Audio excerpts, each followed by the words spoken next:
通部观光局伫春游的活动了后，搁来推出宝岛的仲夏节，希望国内外游客拢会当感受到台湾热天的魅力。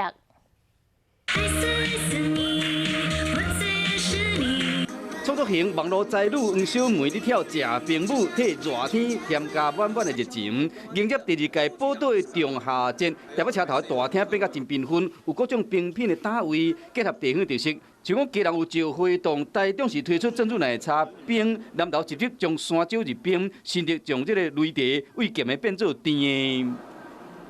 那这个基底呢，我们就把它做成冰沙，里面的材料有20几种的材料，一些豆子、五谷杂粮类的东西。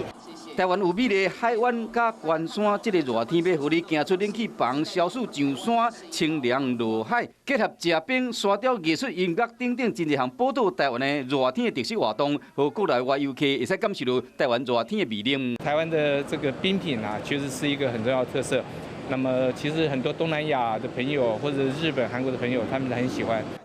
现场除了选出12种特色的冰品，全台湾有真侪冰店嘛响应，到配合的店面去食冰顿卡，传到指定的粉丝团，嘛使抽奖品。全台湾有114间旅宿业者嘛配合这个活动推出优惠，延续春游的热潮，要有民众伫这个热天，无论食的还是佚佗，拢有满满的热情。